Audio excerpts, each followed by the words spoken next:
Assalamu alaikum rahmatullahi barakatuh. Quran Weekly. This is your brother Omar Suleiman. Welcome back to the Superstar series. The Prophet ﷺ said that there is no doubt that Khadija radiallahu ta'ala anha was the best woman of her times. And she, along with her daughter, are amongst the 4 women that perfected their faith. SubhanAllah. So think about that. This woman radiallahu ta'ala anha, before the revelation of Salah, before the revelation of Siyam, before the revelation of Zakah or Hajj, before the revelation of most of the rules and legislation, Khadija radiallahu ta'ala anha managed to perfect her iman. And you might wonder, how is that even possible? Because the Prophet ﷺ is the one who told us that أَكْمَلُ الْمُؤْمِنِينَ إِيمَانًا, the most perfect of the believers in their faith are the ones أَحْسَنُهُمْ أَخْلَاقًا, who have the best character. And Khadija radiallahu ta'ala anha, even before Islam, was known as al-Tahira, the pure woman.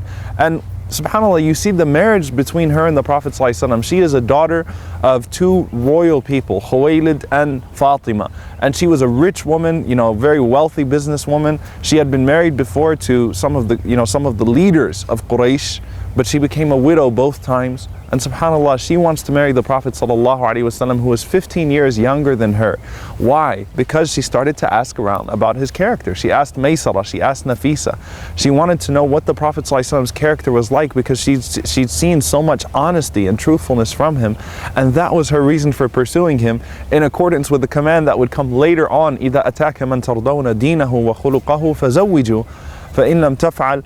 Or that's the later part of that. If someone comes to you with good religion and good character, then you marry that person. Do not reject that person. And SubhanAllah, at that time you didn't have the revelation yet.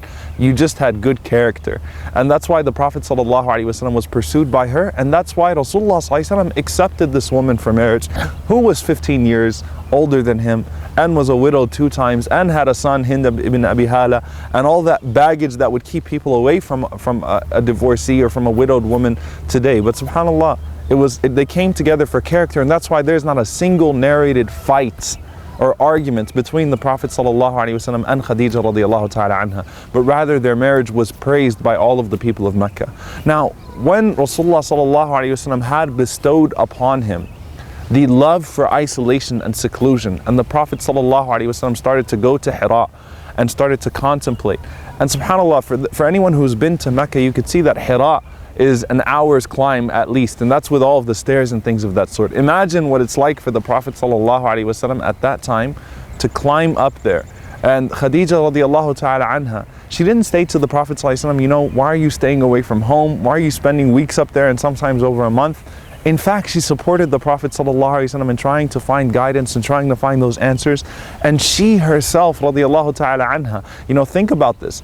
By the time the Prophet ﷺ is 40, she's 55 now. She's climbing up that mountain now to take food to the Prophet ﷺ and to comfort the Prophet ﷺ. And then when the Prophet ﷺ comes down from Al-Hira, and he comes to Khadija radiallahu ta'ala anha with the famous words of Zammiluni, embrace me, cover me up, seeking comfort in Khadija radiallahu ta'ala anha, she didn't say to the Prophet ﷺ, maybe you shouldn't be going out there so long. Maybe you should stay home more often. Maybe you shouldn't have been out there in the first place. She didn't say to the Prophet ﷺ, I think you're getting a little crazy on us. She didn't say to the Prophet ﷺ, I think that it must be some demons or something like that. Rather, she would reassure the Prophet ﷺ. She supported him emotionally and religiously here. Think about this. She says to the Prophet ﷺ, Wallahi la yukhzika Allahu abada. Allah subhanahu wa ta'ala will never disgrace you. Why did she say that Allah will never disgrace you? And she started to mention, إِنَّكَ لَتَصِلُ rahim, because you uphold the ties of kinship. You're good to your neighbor. You're generous to your neighbor. You treat the orphans well. You take up the cause of the one who has been wronged. In essence, what is she saying to the Prophet ﷺ? She's saying Allah subhanahu wa ta'ala loves you for the same reasons that I love you, and the same reasons that I pursued you for marriage. Again, good khuluq is good iman. Good character is good iman. She recognized those things in the Prophet ﷺ, and look at the way that this wife speaks about her husband. How beautiful that a spouse will speak about her spouse, or a spouse would speak about his spouse in that beautiful manner. This is how I see you. And not only did she support him emotionally here, she said to the Prophet ﷺ, let's go to Waraq ibn Nawfal, let's go to my cousin who's a biblical scholar, and let's see what he has to say. She's the one reassuring him ﷺ and taking him over to Waraqah, who would reveal to the Prophet ﷺ that this was his first encounter with Jibreel alayhi salam. Think about this. And then Ali radiallahu ta'ala anhu, who was raised in that household, he recalls the nights where Rasulullah sallallahu alaihi wasallam would wake up and pray, and Khadija radiallahu ta'ala anha would wake up and stand right next to the Prophet sallallahu alaihi wasallam and also pray. I mean, that's incredible. She didn't say to the Prophet sallallahu alaihi wasallam, all right, I don't know what this journey is that you're going on right now, but you know, I'm not going to stand up and pray, but I'll let you stand up and pray. She stood up and she prayed with him, sallallahu alaihi wasallam. So she gave him emotional support. She gave him religious support. When the Prophet sallallahu alaihi wasallam called to his people and the people rejected him, she didn't say we were doing good in society, we had high status, and now our reputation is being tarnished, because she is at-tahira and he is a sadiq al-amin sallallahu alaihi wasallam. She stood by his side, reassured him, it's okay, Allah subhanahu wa ta'ala will bring victory to you, Allah subhanahu wa ta'ala will honor you. And then she even went to the length of financially supporting the Prophet sallallahu alaihi wasallam's call and mission and purpose. And this woman who lived her life like a queen would support the Prophet sallallahu alaihi wasallam with everything that she had. And subhanallah, even when times got so tough in the boycotts on Bani Hashim and Bani Muttalib, and this woman who lived their whole life in these in luxury, is now not even able to eat, and she's in her 60s, subhanallah. And the only one who's delivering food is Hakim ibn Hizam radiyallahu ta'ala anhu, the nephew of Khadija radiyallahu ta'ala anha. He would sneak food to her and some nourishment to her and to the Prophet sallallahu alaihi wasallam. And Abu Jahl caught him and he even stopped that route. And this woman never says to the Prophet sallallahu alaihi wasallam, look at where we are, look at what's happened to us, but rather she stands by him with all loyalty.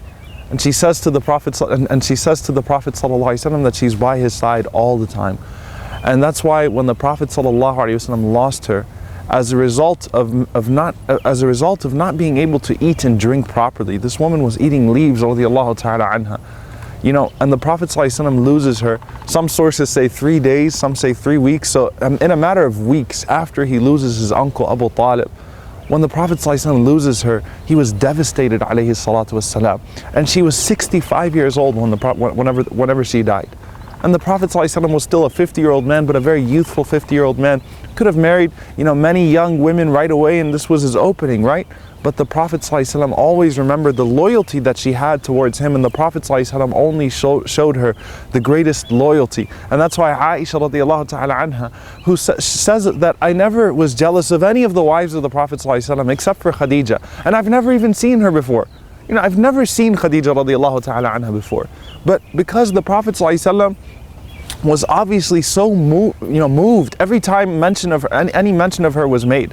If the Prophet ﷺ heard the voice of her sister calling upon him, he would say, Allahumma hala, oh Allah, it's hala, oh Allah, it's hala. He would run because he remembered the voice of Khadija radiallahu ta'ala anha. She says the Prophet ﷺ never slaughtered a sheep or a goat except that he sent some of it to Khadija radiallahu ta'ala anha.